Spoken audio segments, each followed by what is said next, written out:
ရအောင်မြင်နိုင်ဖို့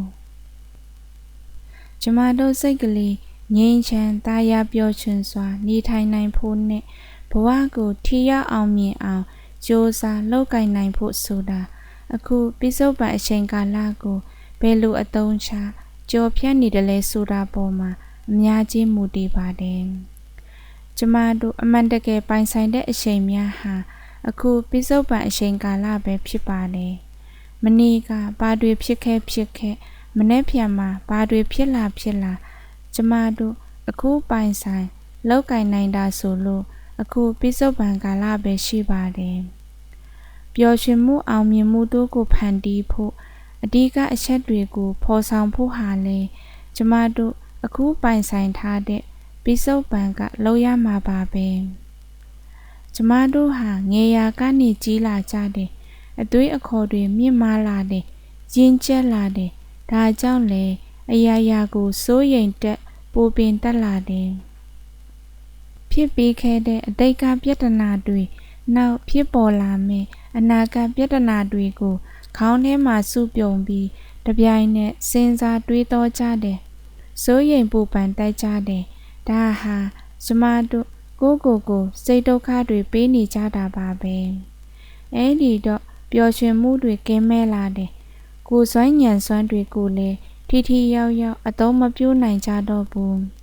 အခုလက်ရှိပိဿုပန်ကာလမှာငြိမ်းချမ်းပျော်ရွှင်စွာနဲ့နေထိုင်နိုင်ပါလျက်နဲ့အတိတ်ကအဖြစ်အပျက်တွေကိုတွေးပြီးနောင်တရမယ်ဒေါသမောဟတွေထွက်နေမယ်နောက်ရောက်မလာတဲ့အနာဂတ်အတွက်ကြိုပြီးအစီအစဉ်တွေဆွဲမယ်ဖြစ်ပါမလားဆိုတဲ့ဒေါကစိတ်တွေနဲ့ရုံးမထွက်နိုင်ဘူးဖြစ်နေကြတာလူကတာဒီနေရာမှာလမ်းလျှောက်နေတာဒီနေရာမှာရှောက်နေရင်ကပဲနောက်ကိုမလုံမလဲနဲ့လက်တကြီး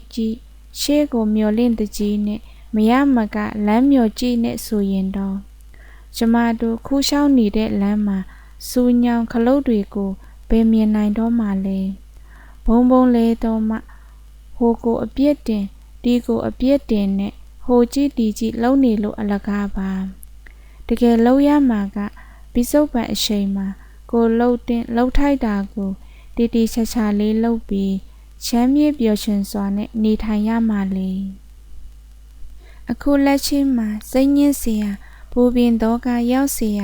စိုးရိမ်ဒုက္ခများနဲ့လက်တွေ့ကြုံရတဲ့အခါအဖြေကိုရှာရမယ်ရင်ဆိုင်ဖြေရှင်းရမယ်ညှိနှိုင်းဆောင်ရွက်ရမယ်ဒါတွေကိုစိတ်ပါဝင်စားစွာနဲ့ထိရောက်လုပ်ဖို့ဆိုတာ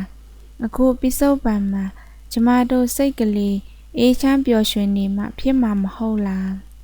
ဒါကြောင့်ပိဿုပန်အချိန်ကာလဆိုတာကျမတို့တကယ်ပိုင်ဆိုင်ထားတာဖြစ်လို့ဒီအချိန်လေးမှာပဲအကျိုးရှိမဲ့ကိစ္စတစ်ခုခုကိုချမ်းမြေ့ပျော်ရွှင်စွာနဲ့အာယုံမများပဲကျမတို့တွေထိရောက်လုပ်ကြရအောင်လား